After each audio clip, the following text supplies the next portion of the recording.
Únete al equipo de WRU, quien, desde su War Room virtual, discute temas de creatividad, implementaciones, tendencias, do's y don'ts de la estrategia digital actual. Estimado podescucha, el día de hoy es nuestro episodio número 200. Este We Are Podcast que hacemos con muchísimo cariño nació como una iniciativa pandémica para cortar la distancia entre ustedes y nosotros, y es una de las actividades que más disfrutamos hacer aquí en WRU.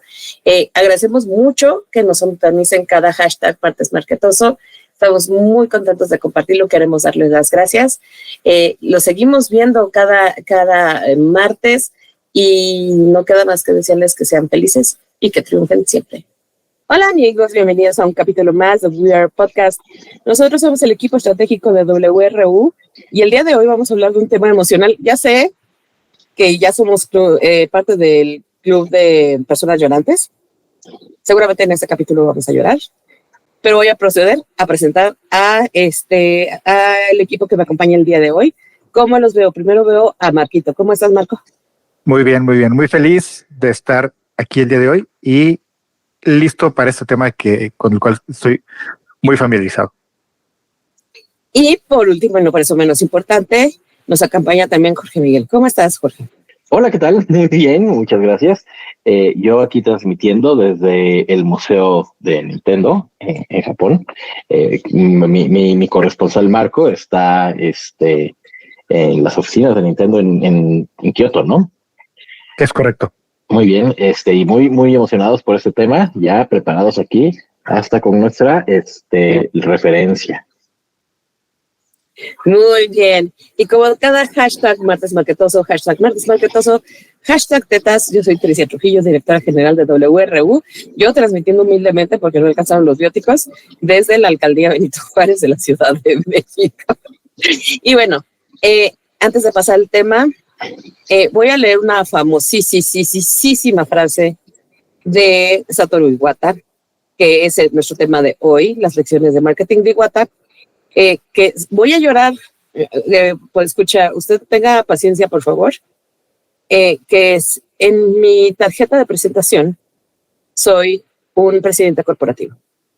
En mi mente, soy, ya ven, les dije, un desarrollador de videojuegos, pero en mi corazón soy un videojugador, que muy torpemente traduje, pero básicamente eso era cómo se presentaba Satoru Iwata ante pues en las conferencias y pláticas que él daba.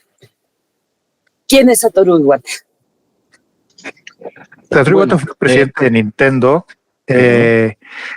por alrededor de 14 años, Jorge, ¿es correcto? Más o menos, sí.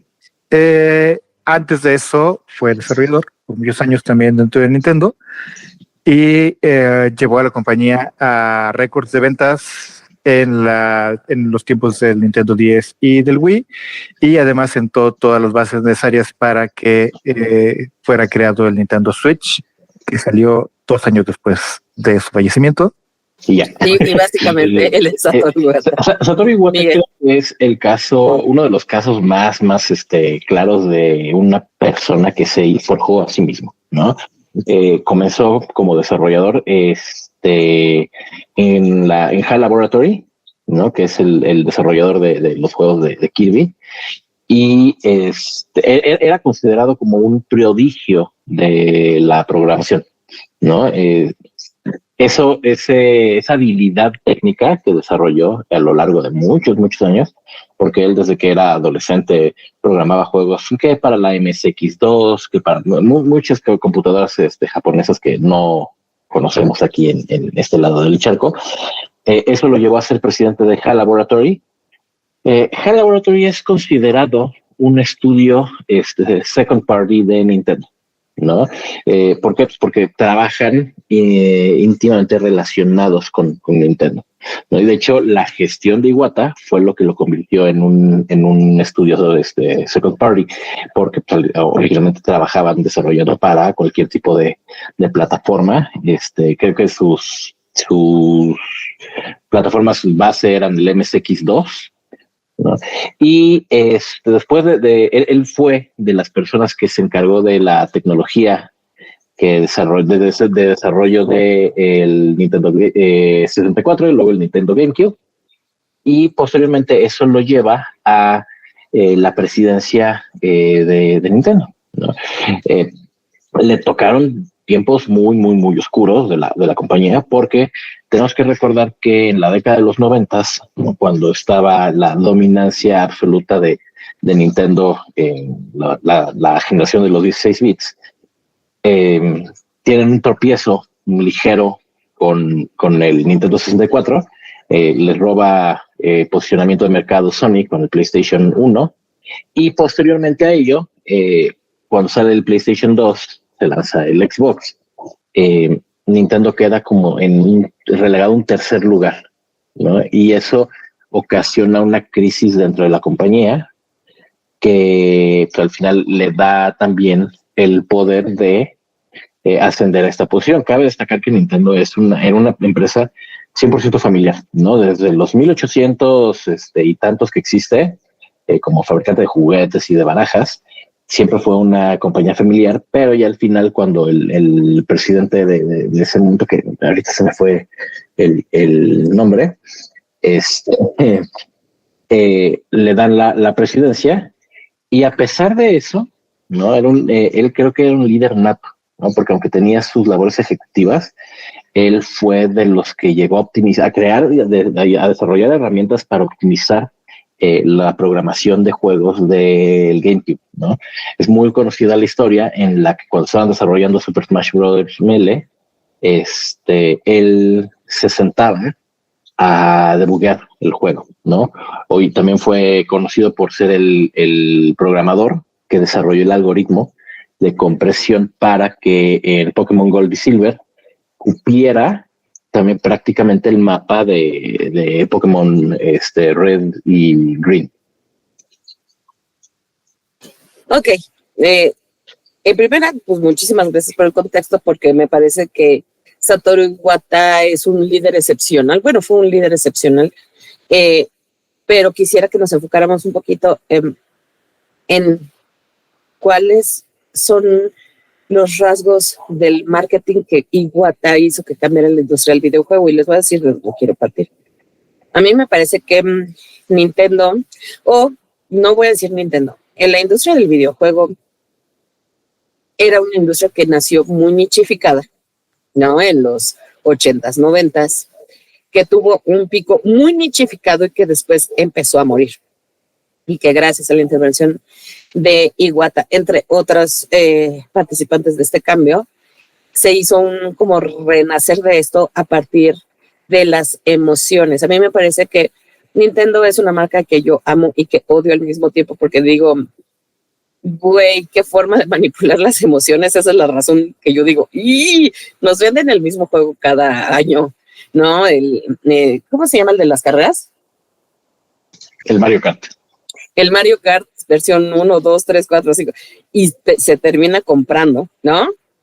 Porque pues tiene este vínculo emocional con la infancia de estas generaciones millennial en adelante. No considero que la generación X estemos tan marcados por el desarrollo de videojuegos, no lo descarto tampoco, pero que está mucho más concentrado en el millennial, y que gracias a esta como renacer de Nintendo, hoy por hoy ya no es una industria nichificada, al contrario, creo que es una industria súper mainstream y que es de las más poderosas de todas las industrias del entretenimiento, la verdad, ¿no?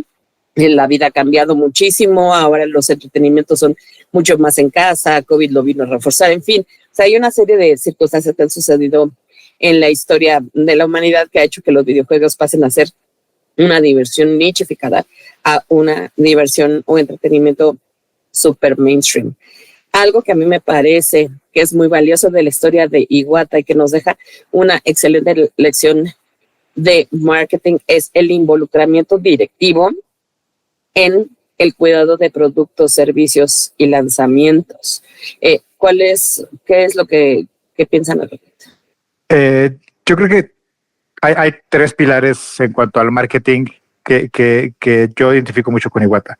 Número uno es precisamente ese que mencionas, es el involucramiento. Él estaba en la trinchera cuando había que desarrollar, cuando había que involucrarse, se sentaba, se desvelaba, pasaba horas programando cuando ya era algo que no le correspondía a él. Ese es uno de los pilares. El otro de los pilares sería la estrategia de Blue Ocean, que básicamente se define por, en vez de estarse peleando por el mercado con tus competidores, expandes el mercado y te quedas tú con todo ese mercado nuevo que tú estás creando. No es una estrategia que él haya creado, es una estrategia que crearon los profesores, pero él la aplicó perfectamente a un mercado que sí estaba muy cerrado en un nicho, como tú mencionaste, ¿no? Y el tercer pilar es la forma de comunicarse con la gente. En los tiempos en los que Iwata empezó a ser presidente de Nintendo, se acostumbraba que había conferencias de prensa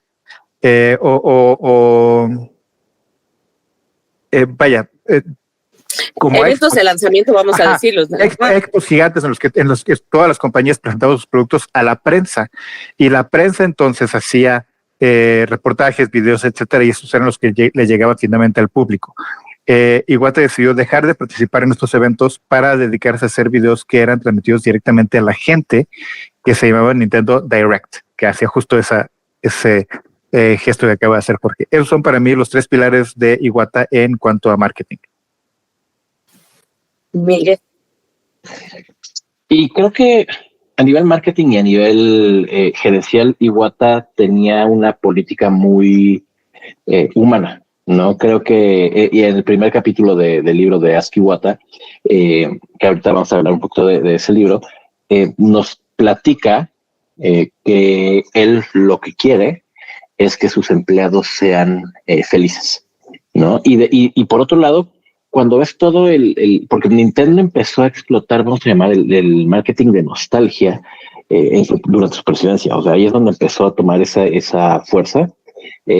¿Por qué? Pues porque la nostalgia, y eso es lo que habíamos platicado en un episodio anterior, la nostalgia es algo que de una u otra forma a ti como ser humano te trae felicidad, ¿no?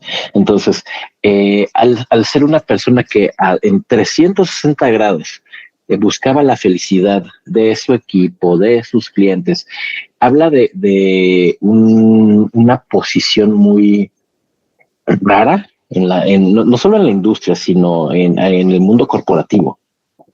Y creo que con lo que nos tendríamos que quedar nosotros, porque la gente lee los libros de ¿quién se robó mi Ferrari? O el monje que vendió su Ferrari, esas cosas, ¿no? El caldo de pollo para el alma. ¿Quién se robó mi queso? ¿Quién se robó mi Ferrari? ¿Quién se comió mi queso? El monje que vendió su Ferrari. Sí. El monje que vendió su Ferrari. Creo que fuera de broma, el libro de Ask Iwata es un libro que puede utilizarse mucho como es una Biblia corporativa. Exacto, como una guía de superación tanto personal como de crecimiento corporativo.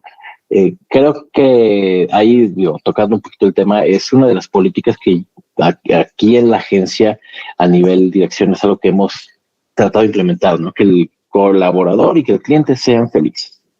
Porque al final, y vamos a verlo de una forma muy pragmática, ¿no? Si tú como cliente eres feliz con el trabajo de la agencia, pues sigues trabajando. Generas relaciones a largo plazo. Generas una relación, exacto, una relación a largo plazo. Y por otro lado, si tienes un equipo feliz, es un equipo que va a crecer contigo, ¿no? Dejemos de lado el hecho de, el rotación de personal ni nada, no. Va a crecer contigo. Y eso es súper valioso. Claro, tienes mejores resultados si tienes a gente que tiene un trabajo seguro. Se tiene muchísimas ventajas. Exacto. Entonces, y como mercadólogo, creo que Iwata hizo lo que era muy difícil de ver en ese momento. Los videojuegos eran considerados un hobby nocivo, la verdad. A nosotros, a Marco y a mí, que somos muy fans, nos tocó, es que ya se van de vagos, o nada más los vagos están ahí pegados al Nintendo y a esas cosas. Y lo volvió un hobby donde toda la familia podía participar. Que, o sea, a mí me parece, o desde mi perspectiva, algo muy valioso. Vamos a dejar un poco de lado el producto como tal, que es el videojuego, ¿no? Y sí coincido que fue muy estigmatizado el videojuego. Incluso se le dieron algunas características como que tenían o que se involucraban con la inteligencia de las personas que los niños que jugaban videojuegos, que se volvían más lentos, más tontos, no sabían leer, etcétera, etcétera, etcétera, ¿no? Muy mal interpretado todo y creo que le supo dar la vuelta. Creo que yéndonos a las bases de lo que estaba comentando Marco sobre los 3 pilares del marketing de Iwata, el primero es el que más valioso se me hace, que es el rasgo humano del marketing. En el uso y abuso de contenidos actuales, en la implementación de la inteligencia artificial en mensajes, en la rapidez y bombardeo de campañas, el rasgo humano de una marca o de un servicio me parece que es lo que hoy por hoy va a ser la diferenciación y que en nada vamos a estarlo viviendo cada día más. O sea, como si la inteligencia artificial hoy por hoy resuelve las cuestiones operativas, ¿cómo vamos a poder hacer una diferencia como marcas en nuestros mensajes para conectar con nuestras audiencias? Y no queda otra más que humanizar las marcas y meterle experiencia, ¿no? Algo donde el mismo usuario se involucre para hacer la lealtad a los productos, a las marcas y a las campañas. Y como bien lo anotaba también Jorge, esta humanidad no nada va a cara al usuario o a mantener un mercado contento y satisfecho con las necesidades de su producto, sino al interior de la empresa, que creo que es lo que hizo maravilloso este señor. O sea, alguna vez Jorge recibió una oferta laboral de Nintendo para Estados Unidos y no he visto yo descriptores de beneficios al trabajador más impresionantes que los de Nintendo. O sea, Nintendo, la oferta laboral de Jorge, hagan de cuenta que era de 5 hojas, pero los beneficios como candidato era de 12. O sea, era un manual completo de todos los beneficios que Nintendo le daba a su gente, porque sí creo que el rendimiento más efectivo de la gente es cuando la gente se siente contenta y satisfecha con lo que hace, ama la compañía para la que trabaja y por ende su entrega es del corazón, independientemente de su talento. Eso ni las relaciones a largo plazo con tus colaboradores, lo que trae es, lejos de lo que se puede llegar a pensar en vicios, es un involucramiento donde el factor humano ya interviene, y al intervenir ese factor humano, bueno, traemos como consecuencias estas campañas o implementaciones promocionales y de posicionamiento y de voz de marca súper poderosas, porque conectan, porque se vuelven emocionales. Y claro, algo que no podemos negar es que el producto hace referencia al marketing de nostalgia, que tiene que ver con todas las emociones del mundo. No sé cómo. Que aquí, como una nota al calce, estamos viviendo, sobre todo Estados Unidos está viviendo tiempos difíciles, ¿no? Donde las minorías están teniendo muchos problemas, ¿no? Para no ser muy explícito ni nada. Y las políticas de inclusión y equidad están siendo pues canceladas, ¿no? por las empresas.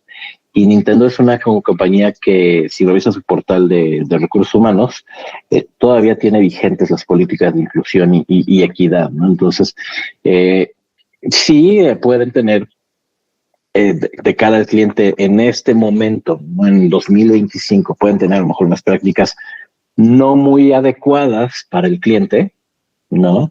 Pero creo que uno de los legados de Iwata fue eso, ¿no? De políticas de inclusión, políticas que mantengan al equipo interno satisfecho, feliz, ¿no? Volvemos a lo mismo. Y es muy grato ver que hay empresas que todavía que dicen, no, o sea, ok, está bien que ya se haya quitado las políticas de inclusión, de equidad, nosotros los vamos a seguir manteniendo, ¿no? Porque es algo que no ves tú como consumidor, a menos que te claves a ver, vamos a hacer un escrutinio claro y denso de la compañía, ¿no? Entonces, ahora que lo veo, es algo que a mí en lo particular me da mucho gusto, y pues sí me llena de orgullo ser, porque todos somos fans de alguna marca. Unos son fans de Apple, otros son fans de Microsoft y Windows Phone. Y a mí sí me da gusto que, si bien hay cosas que son cuestionables, ¿no? Como en una marca, pues también de forma interna tienen estas cosas que dices, ok, qué bonito, ¿no? Qué padre que sí. Una cosa se hacia mantenga. adentro que Iwata hizo muy, muy explícitamente. En los tiempos, después de todo el boom del Wii y del 10, viendo la época del 3DS y del Wii U, que fue otra época difícil para Nintendo, en la cual bajaron mucho las ventas, tuvieron ellos pérdidas en sus acciones, etcétera, etcétera. Iwata se propuso no correr a nadie, no hacer un despido masivo de empleados, y se bajó él el sueldo. Se bajó el sueldo, le quitó bonos a ejecutivos, etcétera, para mantener los sueldos y mantener el empleo de todos los empleados de Nintendo. Y no muy, o más bien muy contrario a lo que Disney hace, hablando de entretenimiento, ¿no? Hablando de entretenimiento, es una súper práctica que digo, no es por presumir, pero es lo que hacemos en WRU, sin que en el momento de haber fundado la empresa yo tuviera la conciencia de todas las acciones de Iwata, porque sí creo que el trato humano y las prácticas personales y laborales humanas te traen mucho más satisfacción, y creo que es una gran iniciativa que no va a ser más que tener a tus consumidores aún más fieles de lo que haces y te pueda vender 3,500 veces el Mario Kart. Exacto, y vamos a verlo de una forma, compararlo con algo similar en la industria, ¿no? En la etapa de pandemia, Activision Blizzard tuvo récords de ventas, ¿no? Porque ¿qué hacíamos? Sentarnos a los videojuegos, ¿no? Pues no podíamos salir. Entonces, ¿cómo fue como premió Bobby Kotick, que era el CEO de Activision Blizzard en ese momento, a sus empleados? Recorte del 30% de personal. Y él, por haber llegado a las metas, tuvo un bono de, si no me equivoco, $60 millones. Entonces es cuando comparas y dices, ok, no hay otra forma de decirlo, es una culerada. No, sí, y por otro lado, empresa mercenaria. Sí, o sea, está el presidente de otra empresa que dijo, yo me voy a bajar el sueldo y los ejecutivos de alto rango se van a bajar el sueldo para no despedir gente. Ok, aquí sí estamos hablando de humanidad. Ni siquiera es un tema sociocultural. No, es que ellos son japoneses y los otros son americanos. No tiene nada que ver. No, creo que además, a ver, vamos a ser honestos, no creo que ganen el salario mínimo los altos ejecutivos de Nintendo, por lo cual no creo que un reporte afecte su... Se van a morir de hambre. Exacto, es lo que quiero decir. O sea, sí les va a alcanzar para pagar su renta, sí les va a alcanzar para seguir mandando a sus hijos a la escuela, sí les va a seguir alcanzando para comprar comida. O sea, simple y llanamente... el reparto justo de los ingresos con la gente para conservar a la gente que te hace estar ahí, se me hace súper valioso, y es una gran lección de marketing y corporativa para todos. En la segunda vertiente que mencionabas, Marco, ¿nos la puedes recordar, por favor? La estrategia de Blue Ocean. Ajá. Otra vez, te molesto. Bueno, en los tiempos del GameCube, que fue cuando tomó posesión de la presidencia de Iwata, Nintendo estaba en la última posición en la guerra de las consolas contra Microsoft y contra Sony. Fueron los tiempos oscuros que mencionaba Jorge hace un momento. Y una estrategia que hubiera tenido cualquier otro CEO sería recuperar mercado o quitarle mercado otra vez, el mercado que perdieron ante Sony y ante Microsoft. Pero Iwata precisamente lo que buscó fue expandir el mercado, convertir los videojuegos en un medio de entretenimiento que pudiera disfrutar muchísima más gente, hacerlo más accesibles, más atractivos para personas mayores, para familias, para personas que nunca en la vida se habían interesado en un videojuego, y lo logró. Explotó el mercado de tal forma que tanto Sony y Microsoft trataron también de colgarse sin mucho éxito de esa o meterse a ese mercado que había estado creando Nintendo, y en realidad pues Nintendo fueron los que cosecharon todo eso que sembraron. Hubo las ventas, el Wii es, si recuerdo correctamente, debe ser la tercera consola más vendida de la historia. Sí. Solo por haber dicho eso, el PlayStation 2 ahorita ya vendió 2 millones más. Solo por contexto, para los que no son gamers, la consola más vendida de la historia es el PlayStation 2 y lo seguirá siendo porque cada que una consola se acerca a ese récord, Sony encuentra la forma de decir que vendieron más consolas de alguna u otra forma. Es que abajo de la alfombra teníamos estos recibos de otros 7 millones de consolas que no habíamos contado, entonces aquí está, ¿no? Exacto. Pero bueno, así va el contexto del comentario que acaba de hacer Jorge. Pero bueno, en eso consiste la estrategia de Evolution, es no pelearte con el mercado, por el mercado con tus competidores, sino hacer que tus competidores no importen, porque tú estás creando mercado para ti mismo. Ajá. Y específicamente esto lo lograron, quiero pensar ahí, si yo no lo sé, con el tipo de títulos y consolas que tienen, es decir, el multiplayer, el juego familiar, la accesibilidad de estas consolas, quiero decir, en sistema, ¿no? Porque sí, accesibles no es ninguna. Tú ves un control de GameCube, se ve muy complejo y da miedo para una persona que nunca ha jugado, pero el control del Wii es muy preciso. Es muy sencillo. Eso es fue hecho con toda la intención, tiene un botón gigante y la mayoría de las cosas se controlan moviendo el control, lo cual es muy intuitivo. Incluso muchos de nosotros lo hacíamos antes de que fuera la forma correcta de controlar los videojuegos. Entonces, de la misma forma, el Nintendo 10 tenía 2 pantallas y una de las cuales era touch, y es una interfaz también mucho más amigable que un montón de botones. Para el 10 salieron muchos juegos para que no eran precisamente de estrategia que requerían de habilidad psicomotriz, sino cosas un poquito más intelectuales, un poquito más como juegos, como cosas como sudokus, como formas de entrenar el cerebro, crucigramas, Nintendogs, que era un juego muy, muy relajado, etcétera, ¿no? Y para el Wii, que ya conocemos todos, el Wii Sports, que fue acompañado de una campaña de marketing que lo hizo muy atractivo para familias completas o para gente que en realidad nunca había tocado un videojuego, y pues fue una estrategia que funcionó. Yo, de hecho, todavía hace unos años, no sé si todavía sea realidad, recuerdo haber visto una noticia donde en casas de retiro en Estados Unidos tenían un Wii, ¿no? Para jugar al boliche y al béisbol y todo eso, ¿no? Lo cual habla de la accesibilidad. Pero también otra cosa muy importante.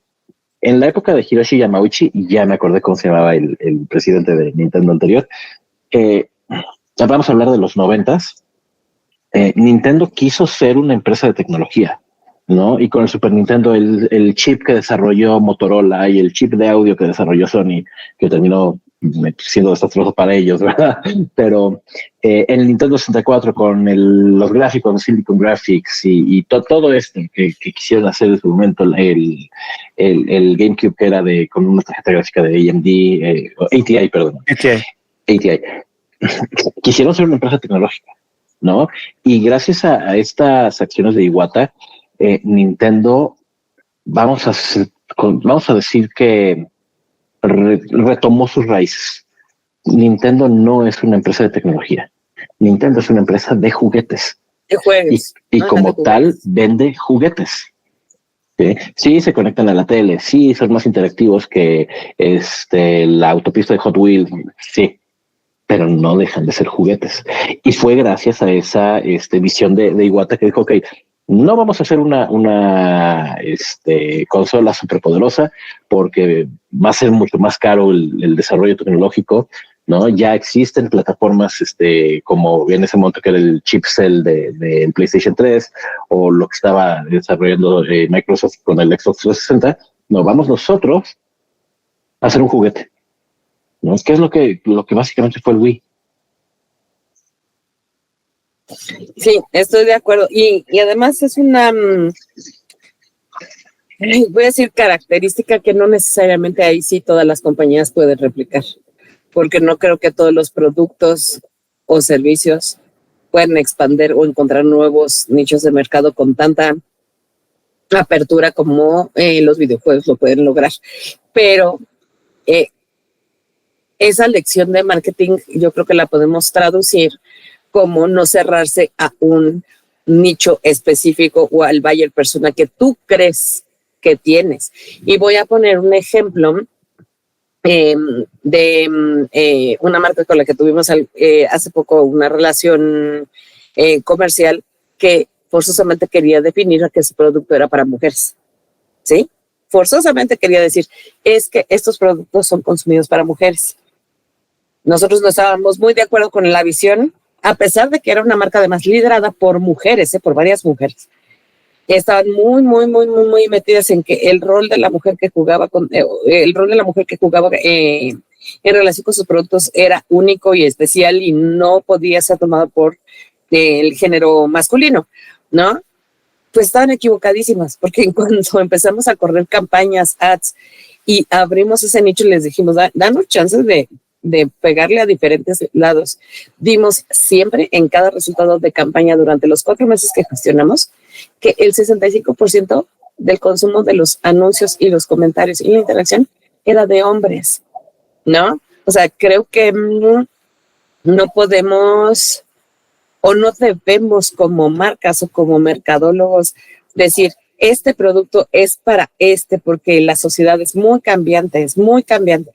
Y existe una serie de factores que están desdibujando las líneas entre las edades, los géneros, sí estoy diciendo bien género, Marcos, sí, ¿verdad? Los géneros, los niveles socioeconómicos, o sea, hay cada día menos división arquetípica del mercado. Sí, yo creo que el único contexto en el que deberías enfocar tu marketing a un público en específico es cuando quieres expandir tu mercado hacia ese público y no de la otra forma, porque de la otra forma limitas quién va a consumir tu producto. Estoy 100% de acuerdo, ¿no? O sea, sí creo que la sociedad cada día tiene menos grupos grandemente marcados, porque cualquier persona puede jugar diferentes roles en su vida sin que necesariamente sean arquetípicos, ¿no? Y eso nos permite pues, tener mayor mercado que se pueda abarcar si haces una comunicación correcta. Ya en nuestra fiesta de Navidad les voy a contar el debraye que me eché yo con esa marca, porque es una marca que nos gusta muchísimo trabajar y que tenemos una campaña en el tintero que estoy segura que hubiera sido la campaña del año. Estoy segura que esta campaña hubiera sido súper premiada, multipremiada, porque el concepto es muy arriesgado, pero hubiera sido un exitazo. La tercera lección, Marquito. Es la forma de comunicarte con los clientes, que fue en este caso en Nintendo Direct.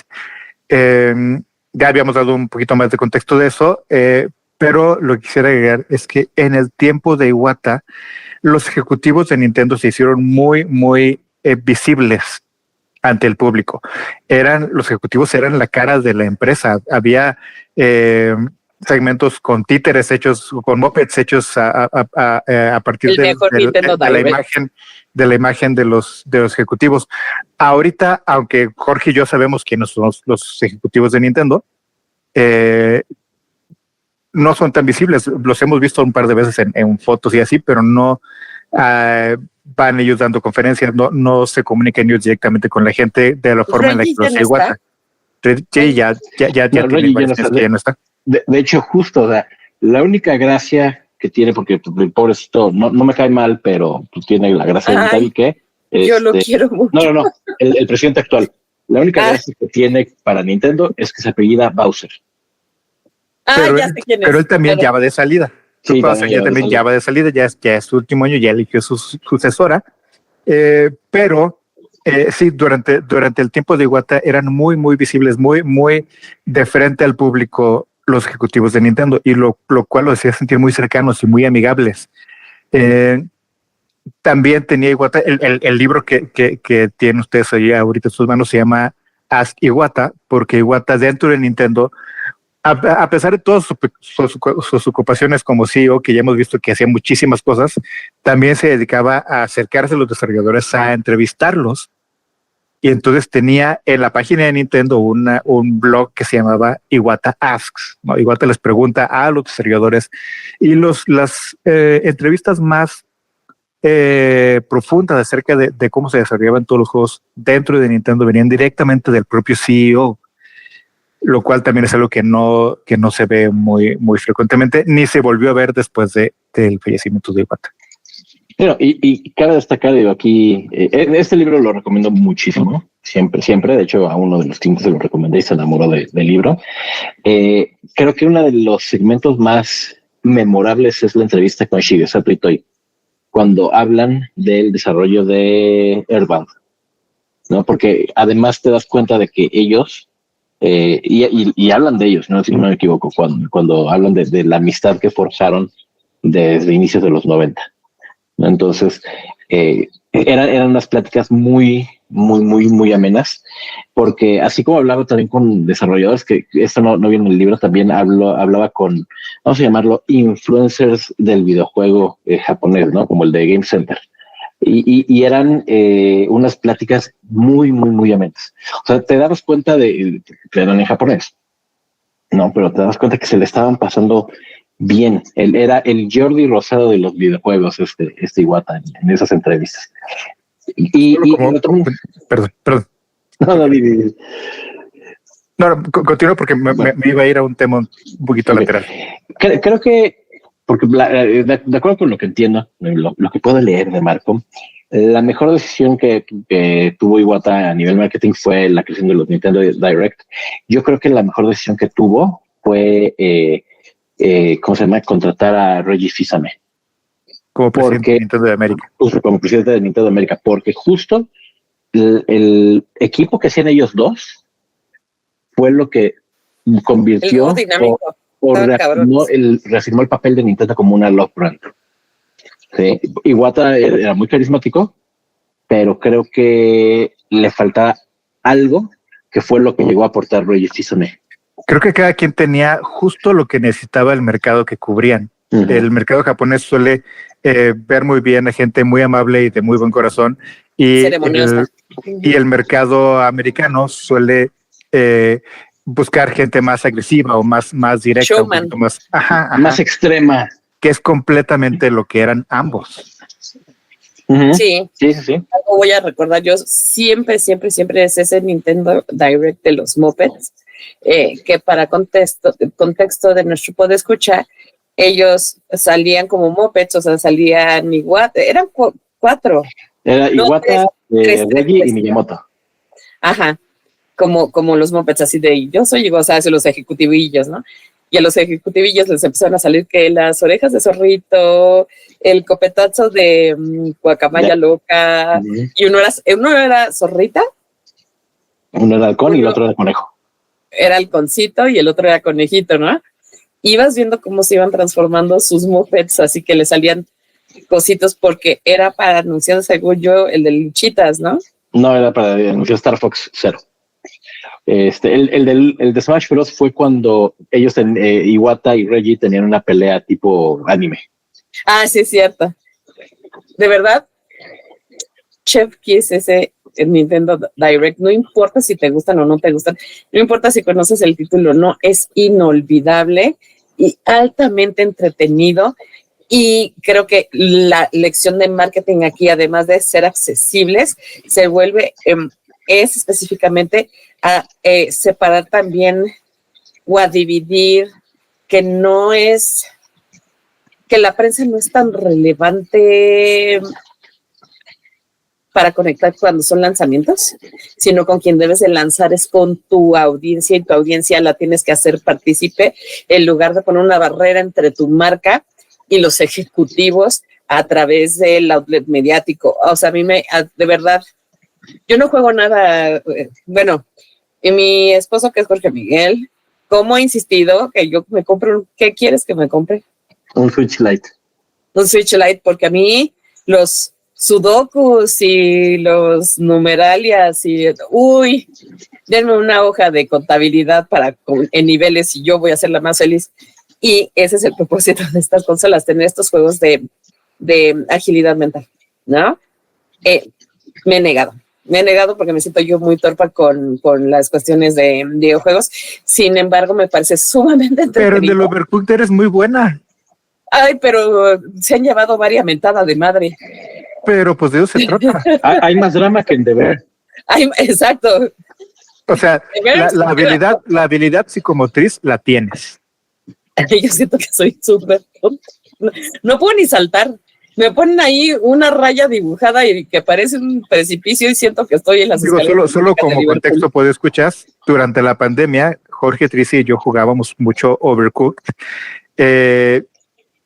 Y el Overcooked no se puede ganar si no juegas en equipo. Sí, entonces, aunque Tricia quiere decir que no se le da, si no se le diera, pues no habríamos llegado hasta donde llegamos los tres juntos. O sea, se requiere habilidad de todo. Acabamos un juego, nos quedamos a la mitad del 2. Así es. Solo como contexto adicional, la aportación principal de Tricia es que ella era la manager del equipo. Ella nos hacía la planeación estratégica de lo que íbamos a hacer. Y Jorge y yo éramos muy ejecutores y ella pues se delegaba obviamente las tareas con las que ella podía. Pero se requiere, aún así, aún para esas tareas se requiere habilidad psicomotriz y sí la tienes. Es decir, pues el asunto es nada más que lo sigues intentando. Que no lo haces mal. Sí, pero bueno. Mi punto es que a pesar de no tener un interés tan asiduo como el que tienen ustedes sobre el tema, híjole, los Nintendo Direct me parecían, ya no me lo parecen. ¿No? Siento que otra vez se volvieron un poco corporativos. Un poquito inertes. Inertes la palabra. Eran espectaculares. Tanto que Jorge les llama a estos eventos las misas. Vamos a misa, ¿no? Que antes a mí sí me gustaba ir a misa. Ahora ya no me gusta ir a misa. No, porque tenían todos un momento inolvidable. Sí. Cañón, lo pienso 3,000 veces, sí. Y bueno, el tiempo ya del podcast se está acabando. Creo que podemos resumir muy, muy fácilmente a Iwata como un líder humano que acercó y sabía escuchar tanto a su gente como a su audiencia. ¿Con qué quiere cerrar el podcast, Marco? Yo solo quiero decir, Iwata falleció a causa de un tumor a mediados de 2015. Yo estaba trabajando, cuando me enteré de eso, estaba yo trabajando en una oficina gigante y empecé a llorar incontrolablemente. Nunca había yo llorado por el fallecimiento de una persona que yo no conocía personalmente. A la fecha, cuando hablo de él, se me quiebra la voz y me empiezo a llorar, básicamente llorar. 10 años después de que esto sucedió, el libro que ustedes han estado presentando, yo no lo he podido terminar porque lloro. Lo empiezo a leer y lloro. Es una persona que para mí ha significado mucho sus aportaciones para mi vida. Yo estoy muy agradecido con todo lo que con todo lo que él creó y aportó, y es una persona que siempre he admirado y voy a seguir admirando aún después de su fallecimiento. Miguel. Yo estoy de acuerdo con Marco. Yo ahora sí que por 2 voy a hacer una anotación muy chistosa como mi conclusión. Fíjate, Marco, cómo gente inherentemente relacionada a Nintendo son las que nos han generado ese sentimiento, ¿no? Porque de una u otra forma nos pasó con Iwata, porque yo también me puse a llorar, y nos pasó con Gus Rodríguez, ¿no? Entonces, eso habla para la gente que dice que, y ahora que nos acaban de ensartar un 8% de impuestos también a los videojuegos violentos, eso habla de que no es una industria nociva. Es una industria que, bien manejada, puede ser una de las industrias más nobles del entretenimiento. Excelente reflexión, Jorge. Estoy totalmente de acuerdo. Siento que no solo conectamos individualmente con Nintendo, sino que también Nintendo ha significado mucho para ti, para mí, como amigos. Claro. Sí. Y, de acuerdo. y siendo también la tuya una de mis amistades más importantes, también eso colabora a que resuene mucho conmigo todas las aportaciones de Iwata y Nintendo. Exacto. Uh-huh. Te quiero, amigo.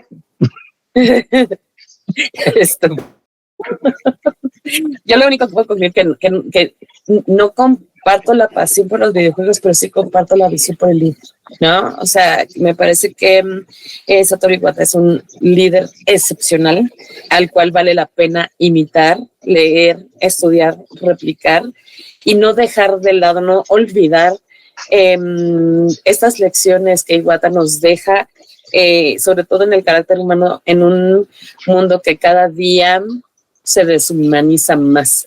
En este momento nuestro productor George nos va a poner una cortinilla en nuestra carecita. No olvide que si quiere echarse unas retas del Overcooked, puede marcarnos el 5513-723193. Si le digo pendejo, no se ofenda, es parte de la estrategia. También nos pueden mandar un correíto a contacto@wru.com.mx. Nos vemos en el siguiente hashtag Martes Marquetoso. Queremos verlos felices y queremos verlos triunfar. Y estamos en contacto. Los esperamos el próximo episodio con otro tema de marketing digital. Queremos saber tu opinión. Encuéntranos en wru.com.mx.